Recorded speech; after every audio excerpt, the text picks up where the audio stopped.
sekalian, begitu saya dilantik jadi Presiden Republik Indonesia,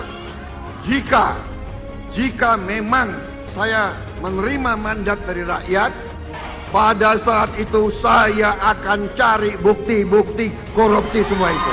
Dan pada saat itu, mulai saat itu, saya akan kejar koruptor-koruptor itu. Bila perlu, sampai ke Antartika, sampai ke padang pasir yang paling jauh, akan saya kejar. Hai para koruptor atau yang merasa pernah mencuri dari rakyat, kalau kau kembalikan yang kau curi, ya mungkin kita maafkan, tapi kembalikan dong. Nanti kita beri kesempatan cara mengembalikannya, bisa diam-diam supaya nggak ketahuan. Mengembalikan loh ya, tapi kembalikan.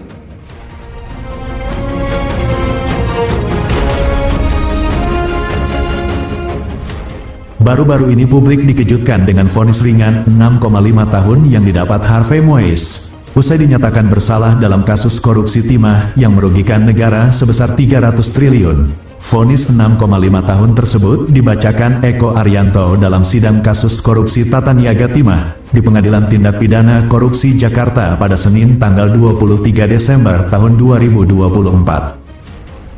Dalam sebuah unggahan di platform TikTok dengan akun @rositavina7 membuat geger publik.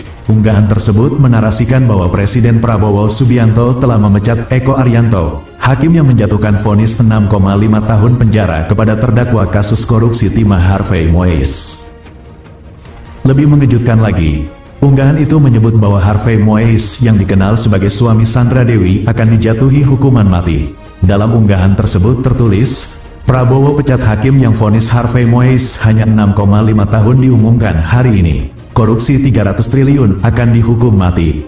Dan melakukan tindak pidana pencucian uang yang dilakukan secara bersama-sama sebagaimana dalam dakwaan ke-1 primer dan dakwaan kedua primer.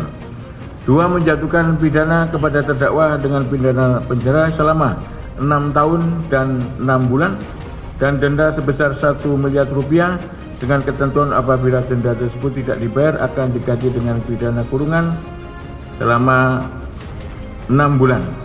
Narasi ini segera menyita perhatian warganet dan menimbulkan spekulasi. Namun apakah benar Presiden Prabowo Subianto memecat Hakim Eko Arianto seperti yang diklaim dalam unggahan tersebut? Menurut penelusuran, klaim yang menyebut Presiden Prabowo Subianto telah memecat Hakim Eko Arianto adalah tidak benar.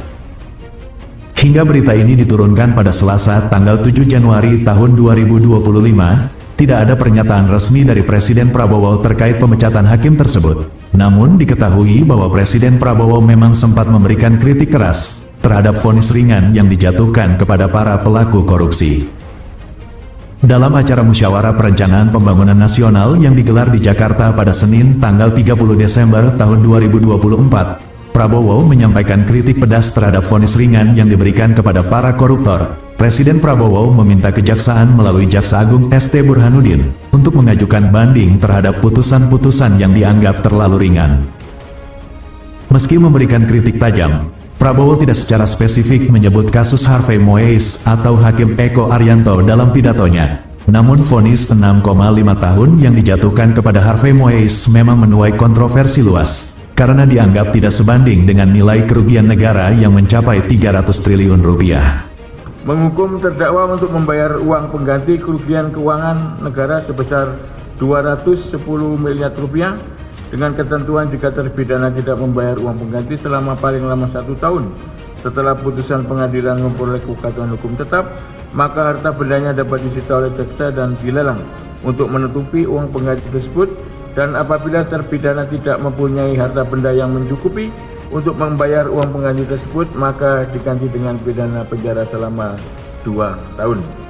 Sehingga klaim yang menyebut bahwa Presiden Prabowo Subianto telah memecat Hakim Eko Arianto adalah hoaks, sebab hingga saat ini tidak ada bukti atau pernyataan resmi yang mendukung narasi tersebut. Yang benar adalah Presiden Prabowo hanya memberikan kritik terhadap vonis ringan yang dijatuhkan kepada koruptor dan meminta agar Kejaksaan menempuh langkah hukum lebih lanjut melalui upaya banding. Majelis Hakim yang diketuai oleh Eko Arianto memvonis Harvey Moise dengan hukuman 6,5 tahun penjara, denda 1 miliar dan uang pengganti sebesar 210 miliar rupiah. Putusan ini dibacakan pada Senin tanggal 23 Desember tahun 2024. Vonis tersebut jauh lebih ringan dibandingkan tuntutan jaksa penuntut umum yang menuntut hukuman 12 tahun penjara.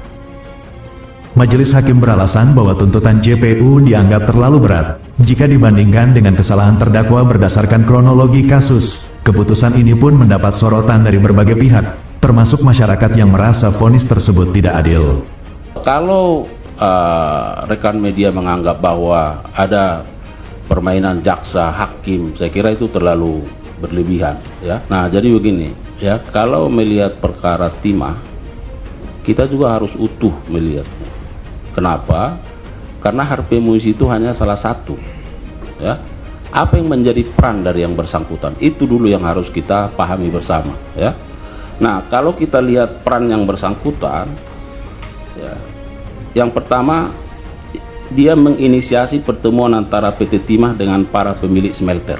Artinya kalau dia yang menginisiasi, mempertemukan, berarti masih ada pihak lain. Jadi kita harus melihat secara holistik, karena siapa lagi pelaku-pelaku terhadap tindak pidana korupsi timah ini.